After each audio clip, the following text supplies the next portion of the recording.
calculadora y que manejen esa calculadora. Yo sé que en clase pueden utilizar sus celulares, tienen muy buenas calculadoras los celulares, pero no se están habituando a usar una máquina. En el examen no pueden entrar con celular, obviamente, entonces para el examen tienen que venir con una calculadora. No se permite. Si uno no tiene calculadora en el examen, se va afuera, se clase y punto. Les estoy diciendo desde el principio, desde ahora, que necesitan tener una calculadora, sobre todo para dar los exámenes parciales y el final. ¿Ya? Así que es bueno que vayan, roben a su hermanito, cómprense una calculadora sencilla y que les permita con la que ustedes se familiaricen.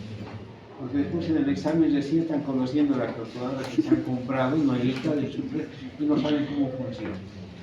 Así que vayan familiarizándose.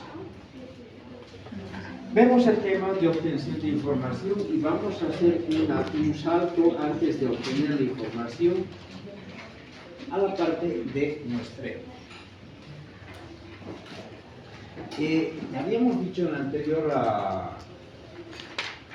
en las anteriores diapositivas que podemos trabajar para determinar el tamaño de la población basado en el universo o en la muestra de la población. Entonces, los estudios podemos realizarlo de dos formas: de manera exhaustiva, global, total, completa, que significa en consideración a toda la población, o podemos hacerlo a partir de una muestra representativa. La diferencia es que esta muestra tiene que tener las características cual y cuantitativas de la población en total, del universo, proporcionando los mismos datos que se obtienen al estudiar una población de forma exhaustiva. Nos permite el muestreo, que esa es una ventaja, economizar, ahorrar recursos, porque no vamos a gastar en obtener información de todo el universo, sino una muestra que sea tan representativa que nos permita validar que la información es generalmente de toda la población.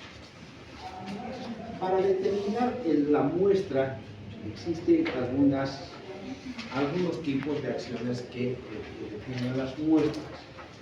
Ustedes, por eso hablábamos de que tienen que colocar en su componente, en el diseño metodológico, el tipo de muestra que van a utilizar en su investigación.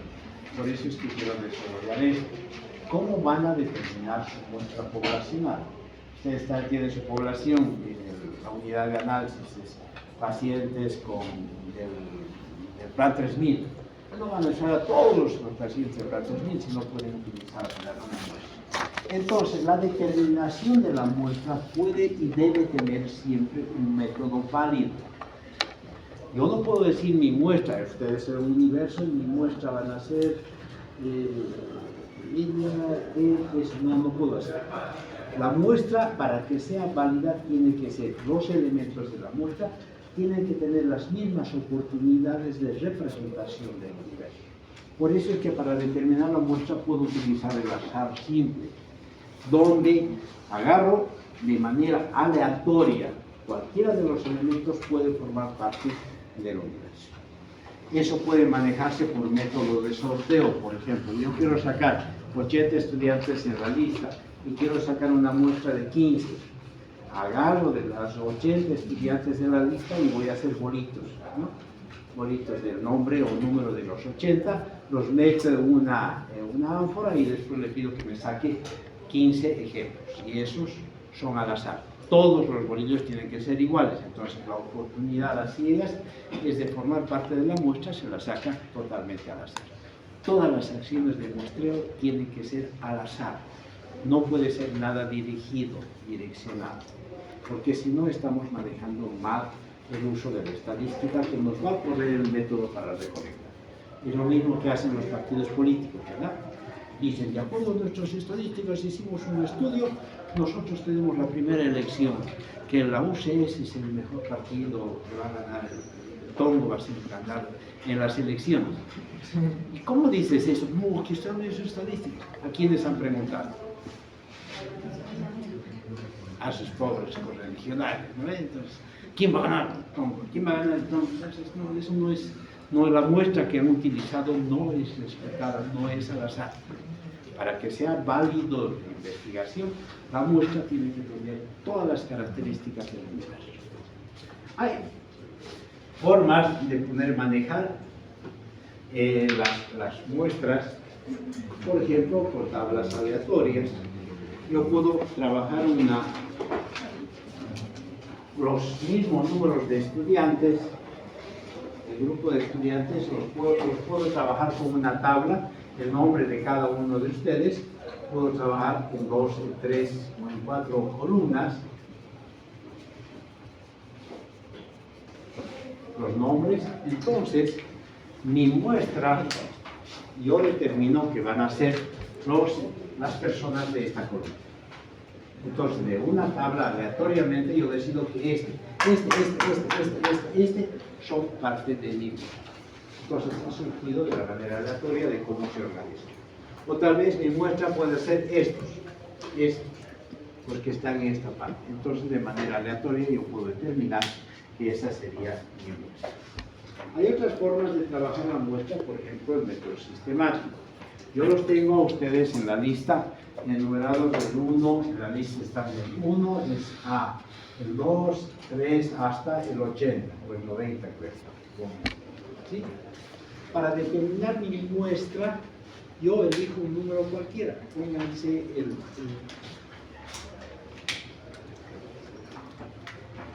4, el 5, el 6. Ya, para mí, el primer número de mi muestra es el 5. Entonces, en mi lista va a corresponder al número 5. Este es el primer elemento de mi muestra. Sistemáticamente, el segundo elemento va a ser el 10. Sistemáticamente, el otro va a ser el 15. El otro va a ser el 20. Entonces, sistemáticamente yo tengo mis elementos que van a formar de manera aleatoria a mi muestra. Yo no sé quién será el 15, no sé quién será el 20, pero lo estoy manejando de manera sistemática para poder elegir elementos de mi muestra.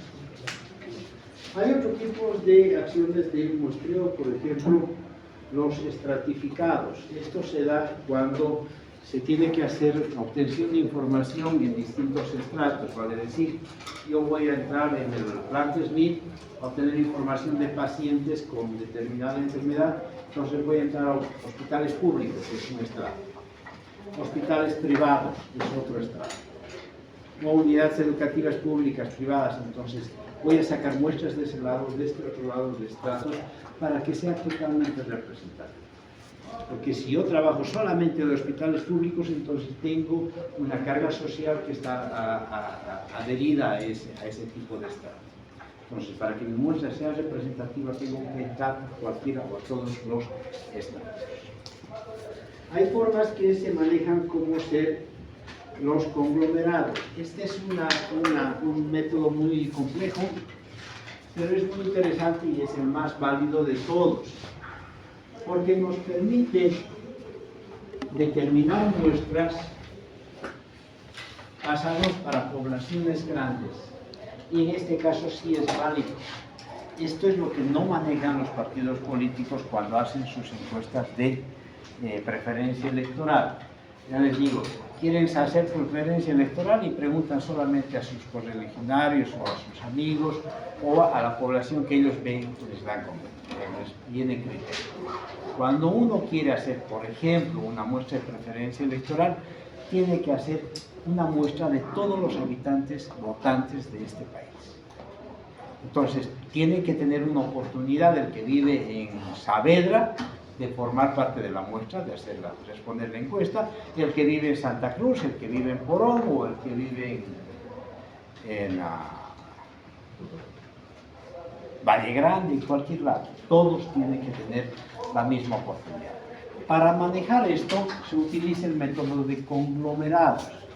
Se asume que, este es el principio, de que en una población hay poblaciones grandes y aquí hay otras poblaciones medianas y hay poblaciones pequeñas.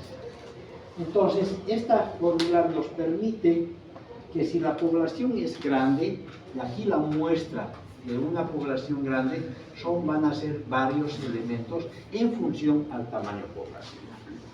Si la población es mediana, los elementos de la muestra van a ser menos. Si la población es pequeña, los elementos de la muestra van a ser mucho menores. ¿Sí? Entonces, eso es lo que permite, y esto se llama un conglomerado, y hay una fórmula para poder calcular el tamaño poblacional entre el número de 30 conglomerados, nos va a dar más o menos cada cuántos elementos voy a elegir en mi muestra para que sean representativos.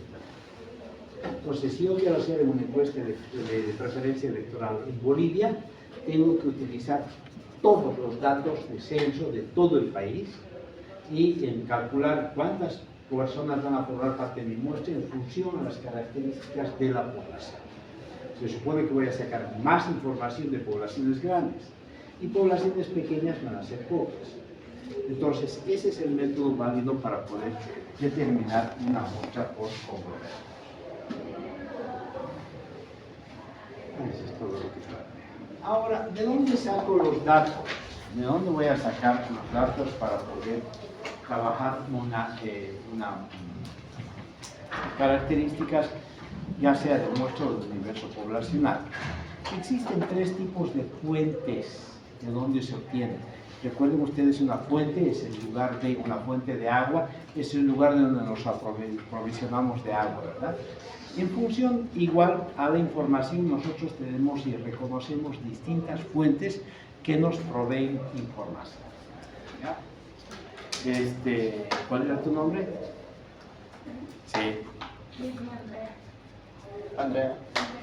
No, tienes que hablar fuerte porque te voy a preguntar varias cosas.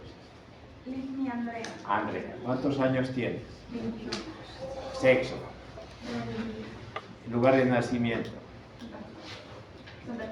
Tengo varios datos. ¿A quién estoy preguntando? A ella, que es la emisora de la información. Entonces, ella es fuente primaria. La fuente de dónde estoy obteniendo esa información directamente de la persona. Entonces, se considera una fuente primaria. ¿Ya? Pero si no viniera Andrea, como suele no venir a algunas clases, si no viniera, ¿qué hago? Y yo quiero información de ella. ¿Qué hago? Si no viene ella, pero va a venir su papá, su mamá. ¿Quién es tu amiga? ¿Quién? ¿Cuál? Levanta su mano, su amigo. ¿Quién es su amigo? ¿Quién es su amigo? Yo. Tú. Perfecto. ¿Cómo está ella? Suponte que debe ser.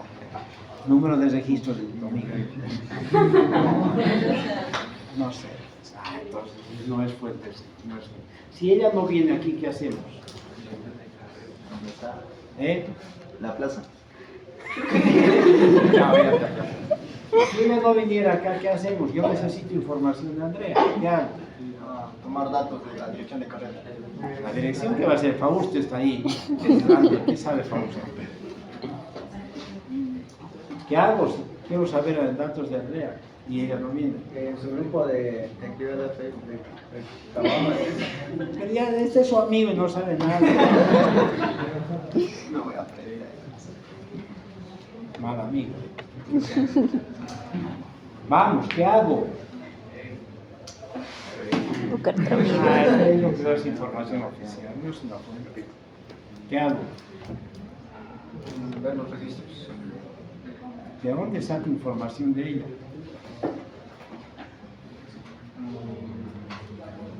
¿De dónde saco información? ¿De la plataforma. ¿De qué plataforma? Me imagino que de los grupos, no sé, ella te integrada. Pero uno puede poner en Facebook por lo que yo tengo 20 años, digo 15 años, puede poner lo que sea. Si no, ahí está ella, ¿de dónde saca información? De administración, de algún lugar donde ella tenga datos. ¿Dónde? Pero, ¿cuál es la fuente? ¿Dónde hay datos de ustedes? En el CPD. ¿Dónde más? En el CEGIP. Entonces, esa es la fuente secundaria. Los lugares donde ya se ha recopilado la información, en algún momento ella ha ido al CEGIP y le han preguntado sus datos, ha mostrado su certificado de nacimiento y esa información la han almacenado. Y si nosotros apelamos a esa información, es fuente secundaria. Yo puedo obtener información por fuente primaria o puedo obtener por fuente secundaria. La fuente secundaria son los datos, los lugares donde la información ya ha sido recopilada y ha sido almacenada, como ser el CPD, que tenemos en información formal, el CEGIP. ¿Dónde más hay datos de ustedes? ¿Con la policía? En la PTJ, sí, están ahí sus fotos de frente, de perfil, todo, ¿verdad? O no sé, alguno. Entonces, ya le he dicho que sí, tú. No, todavía no. ¿Tú? ¿Sí? ¿Sí? Sí, ¿verdad? ¿Quién más tiene información en la PTJ? Bueno, no lo van a decir. Entonces, esos son fuentes secundarias. Se reconoce una fuente terciaria, el lugar, la fuente, donde la información ha sido recopilada y además ha sido procesada. Si yo accedo en revisión bibliográfica a una investigación donde han hecho una investigación hace tiempo del nivel de consumo de drogas por estudiantes de medicina, tengo información de él sobre su consumo de drogas. Es una fuente terciaria. Esa investigación decía que el 20% de los estudiantes consumen drogas. Ya, quiero saber de él, más o menos el 20% de él es una proporción de consumo de drogas. Se considera fuente terciaria aquellos lugares donde la información ha sido recopilada y ha sido procesada. Entonces la información la podemos obtener de fuente primaria, secundaria o de fuente terciaria. Sigo saltando porque vamos a ver más adelante las técnicas que utilizamos para obtener información. ¿Cómo se obtiene la información? A la próxima clase vamos a ver estas técnicas que utilizamos para obtener información. Eso es muy válido y de acuerdo al tipo de información utilizamos una técnica. A lo que quiero saltarme, porque estamos trabajando de la muestra, acerca de la muestra, es los criterios de selección de una muestra.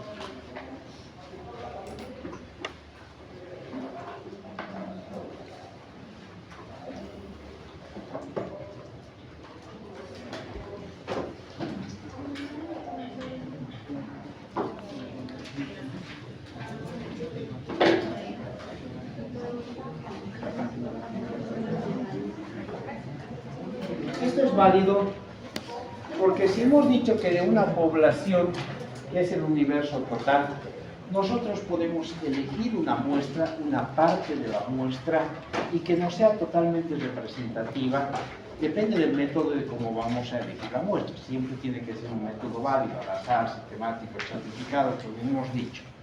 Pero la pregunta es, ¿cuán grande tiene que ser la muestra? ¿Cuán grande? Que si yo tengo 1000 personas y pregunto a 3 personas, ¿será que esas 3 personas representan a las 1000? No. Entonces, mientras más grande es mi muestra, más válido es, más preciso es el resultado. Tengo 1000 personas, entonces yo encuesto a 999 personas, ¿cuán válida es mi muestra? Bastante válida, pero hacer a 1000, a 999 o hacer a 1000, no hay mucha diferencia. Por eso es que existen métodos para calcular el tamaño de la muestra. Ustedes en sus investigaciones van a tener que plantear justamente en la parte del diseño metodológico el tamaño de la muestra. En su diseño metodológico dice, para comprobar nuestra hipótesis vamos a obtener información del número de personas que tienen bajo rendimiento y para ello vamos a utilizar una muestra poblacional.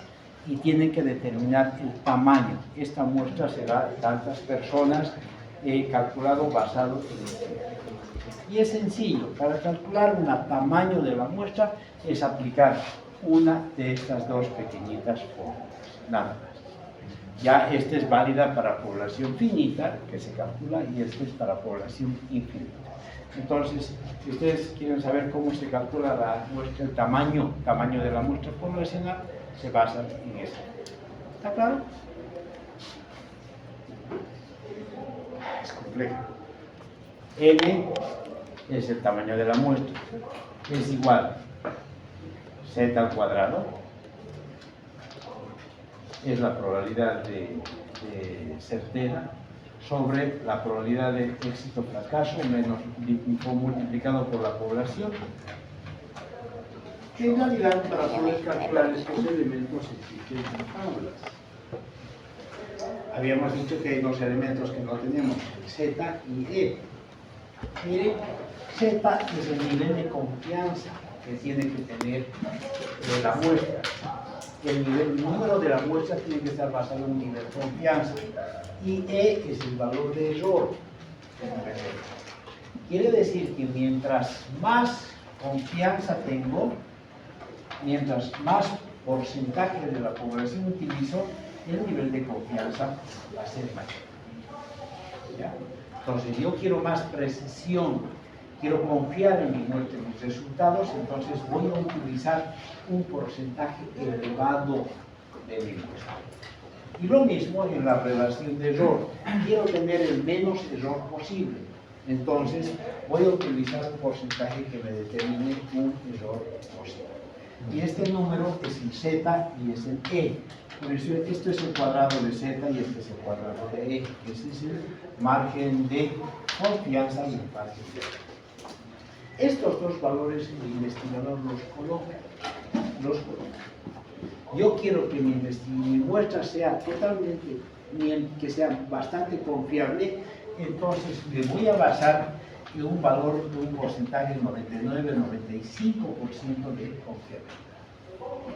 Porque si subo a estos valores, el tamaño de mi muestra se va a agrandar, va a ser más grande.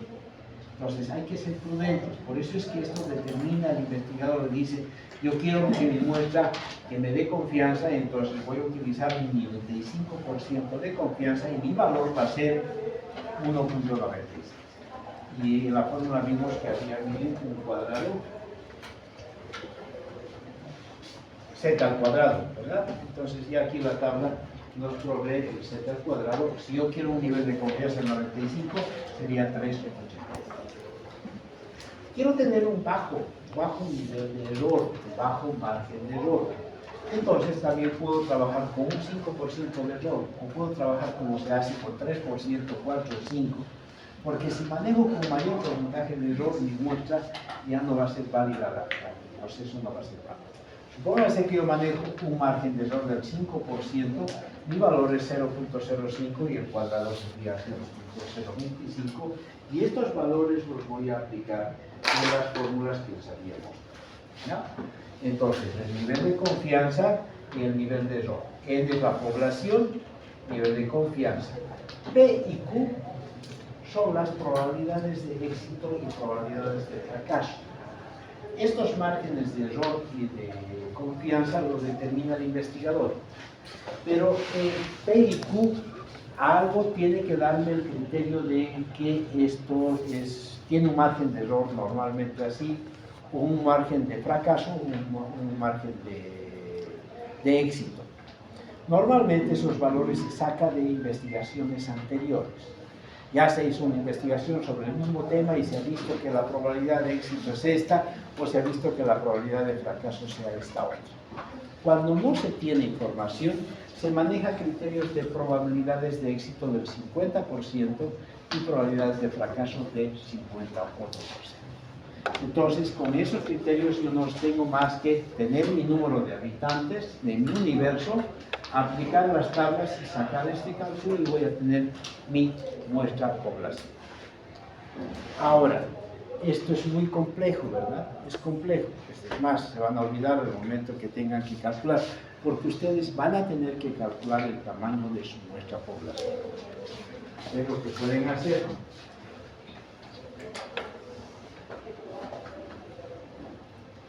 Tengan internet, van a entrar en cualquier dirección, pueden encontrar una tabla de cálculo de tamaño muestra.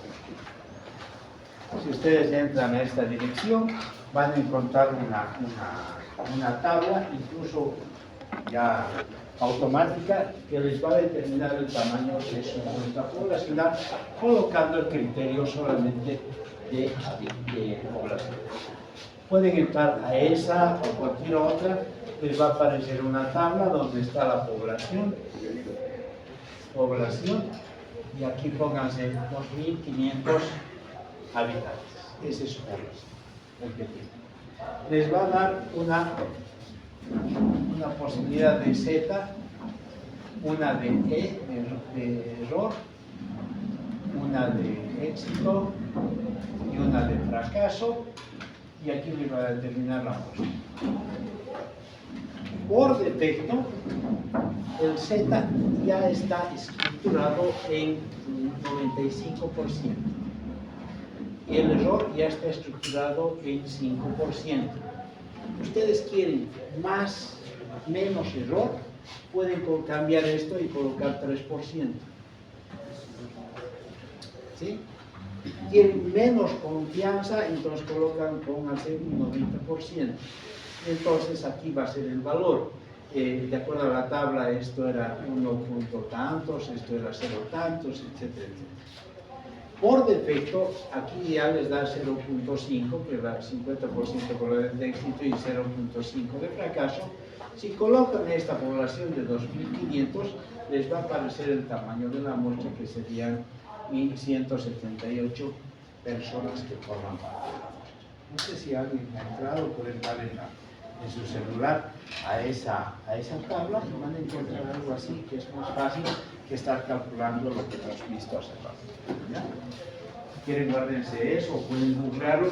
En cualquier lado googleen tablas para calcular muestra poblacional y van a encontrar ese y varias tablas, y que solamente pueden colocar el tamaño poblacional. ¿Alguien ha visto eso?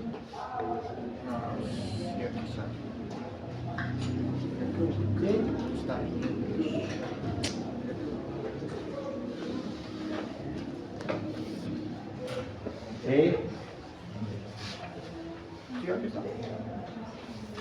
¿Sí? Puedes colocar el tamaño de la población que quieres y te va a calcular el número de muestras que se utiliza. Uno puede jugarse con el hecho, yo quiero más. Si mi muestra me ha resultado muy grande, pónganse, a ver, tengo una población de 3.000 habitantes y mi muestra me pareció 400 personas y digo, no, es mucho. No tengo recursos como para entrevistar a 400 personas, entonces les voy a bajar a la probabilidad el margen de error o el nivel de confianza. Voy a modificar, entonces va a determinar el menor tamaño. Y entonces cuando yo haga mi investigación, cuando hago mi diseño metodológico, se dice ahí, la muestra que se va a utilizar son tantas personas con un margen de error del tanto por ciento y un nivel de confianza del tanto por ciento. Y entonces mi muestra son tantas personas. Se debe calcular y se puede colocar de esa manera. ¿El tamaño de la muestra? 4. El tamaño de la muestra. ¿Está claro? ¿Está claro? Sí. Nos ahorramos hacer toda la fórmula, ¿no? Todas esas fórmulas. Que si quieren hagan el detalle, pero si tenemos las tablas, como esa dirección o en cualquier otra dirección, han debido googlearlo, han debido entrar, entonces tienen criterios para poder calcular el tamaño de la población. ¿Ya? La estadística nos va a proveer, esto es estadística, formas de poder calcular la muestra poblacional cuando queremos hacer una investigación, porque esta muestra poblacional tiene que ser totalmente representativa del universo poblacional. ¿Alguna duda? Entonces, empezamos la próxima clase con el criterio de cómo recolectar la información para poder trabajar en investigación o con mi lista, por favor.